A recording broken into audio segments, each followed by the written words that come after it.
और कर्तव्य भवन 3 का उद्घाटन आज होने वाला है और प्रधानमंत्री नरेंद्र मोदी उद्घाटन करेंगे। कर्तव्य पथ पर एक सभा को भी संबोधित करेंगे पीएम मोदी। कर्तव्य पथ के दोनों तरफ बन रहे कर्तव्य भवन में शिफ्ट होंगे सभी मंत्रालय और विभाग। आपको बता दें केंद्रीय मंत्रालय और विभागों के लिए बन रहे हैं 10 भवन। कर्तव्य भवन 3 बनकर पूरी तरीके से तैयार है। पीएम करेंगे उद्घाटन सेंट्रल विस्टा प्रोजेक्ट के तहत बन रहे कर्तव्य भवन का और एक जगह पर होंगे मंत्रालय और सरकारी विभाग। जी हाँ, तो अब एक ही जगह पर मंत्रालय और सरकारी विभाग होंगे। कर्तव्य भवन 3 का उद्घाटन प्रधानमंत्री मोदी करने वाले हैं। कर्तव्य पथ पर एक सभा को संबोधित भी करेंगे और कर्तव्य पथ के दोनों तरफ बन रहे हैं कर्तव्य भवन। कर्तव्य भवन में शिफ्ट होंगे सभी मंत्रालय और विभाग। केंद्रीय मंत्रालयों और विभागों के लिए बन रहे हैं 10 भवन। कर्तव्य भवन 3 बनकर तैयार हो चुका है और प्रधानमंत्री इसका उद्घाटन भी करेंगे। सेंट्रल विस्टा प्रोजेक्ट के तहत बनकर तैयार है कर्तव्य भवन। एक जगह पर होंगे मंत्रालय और सरकारी विभाग, तो अब एक ही जगह पर मंत्रालय और सरकारी विभाग होने वाले हैं। कर्तव्य पथ पर एक सभा को भी प्रधानमंत्री मोदी संबोधित करेंगे। कर्तव्य पथ के दोनों तरफ जो है वो कर्तव्य भवन बनाया गया है। इस वक्त बड़ी खबर है, जानकारी आप तक पहुंचा रहे हैं, जहां पर केंद्रीय मंत्रालयों को अब शिफ्ट कर दिया जाएगा और दोनों तरफ जो है वो कर्तव्य भवन के दोनों तरफ बनाए जाएंगे। और इस पूरे मामले में साथ ही साथ ये भी आपको बताते चले कि कुछ बड़े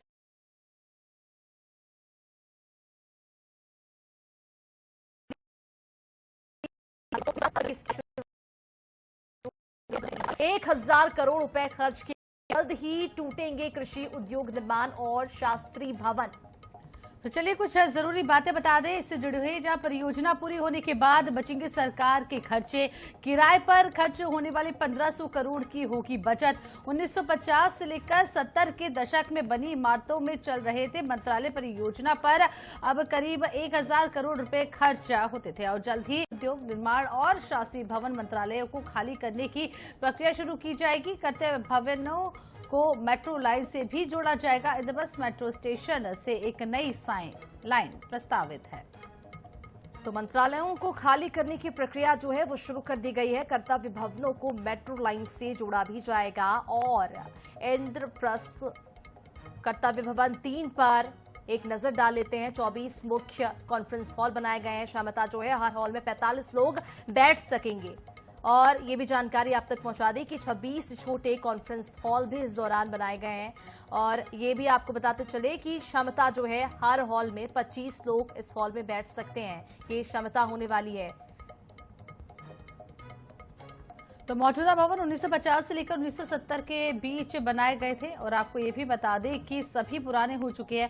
इनका सालाना रखरखाव काफी महंगा पड़ रहा था। साथ ही केंद्र सरकार के पास करीब 55 मंत्रालय और 93 विभाग हैं, तो इन सभी को अब शिफ्ट करना था। नॉर्थ और साउथ ब्लॉक में मौजूद सभी मंत्रालय फिलहाल शिफ्ट किए जाएंगे।